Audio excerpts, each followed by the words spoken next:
আন্দাজৰ মতে চাওক এনে কি হ'ল আমাৰ ২৫০০ আছিলে কিন্তু আমি কাকো উভতাই পঠিওৱা নাই সকলোৱে জানে যে এইটো ১৮ বছৰৰ বাবে আছিল ১৮ বছৰৰ ওপৰৰ বাবে নাছিলে কিন্তু কোনো এজন ব্যক্তিক আমি উভতাই পঠিওৱা নাই আৰু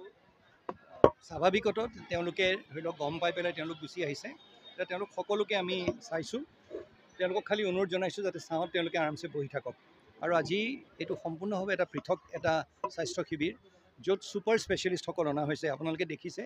আমাৰ মনালিছা গোস্বামী শৰ্মা ইয়াত আছে নিউৰলজিষ্ট আজি ৰাতিপুৱাৰে পৰা তেওঁ মূৰ তুলিব পৰা নাই এটা এনেকুৱা অৱস্থা কাৰ্ডিঅ'লজিষ্টো আছে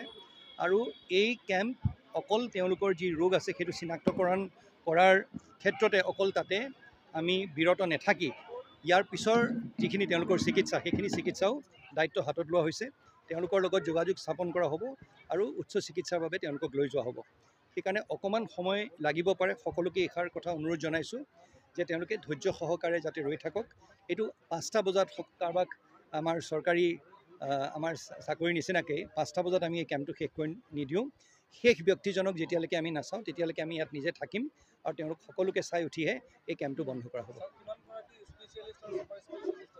৫গৰাকী অহা হৈছে স্পেচিয়েলিষ্ট আৰু ছুপাৰ স্পেচিয়েলিষ্ট ২গৰাকী আছে আৰু মই বাকীখিনিকো কওঁ এতিয়া ধৰি লওক MBBS বা MD ডক্টৰ যিসকল আছে তেওঁলোকতো মেৰুদণ্ড গোটেইটো আজি বেছটো তেওঁলোকে বনাই দিয়ে সেইকাৰণে সকলোকে আমি আমাৰ বাবে সকলো পূজ্য আৰু সকলোকে আমি বিশেষভাৱে ধন্যবাদ জনাইছোঁ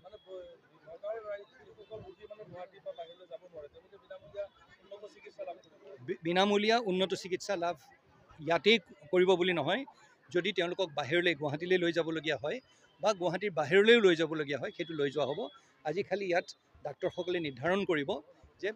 এতিয়া ধৰি লওক এপিলেপচিৰ ক্ষেত্ৰত বহু আমি দেখিছোঁ যে চিজাৰ যদি হৈ গৈছে এতিয়া তেওঁক ভালকৈ দৰৱ দিব লাগিব তেওঁক বাহিৰলৈ নিয়াৰ কোনো প্ৰয়োজন নাই ডাক্তৰে কোৱা মতে সেইকাৰণে সেইখিনি ইয়াতে হ'ব সেই দৰৱ জাতিখিনি হয়তো কিবা কাৰণবশতঃ পোৱা নাছিলে সেই দৰৱ জাতিখিনিৰ ব্যৱস্থা কৰি দিয়া হ'ব ধন্যবাদ কম সময়ত বিতং খবৰ চাই থাকক দ্য নিউজ।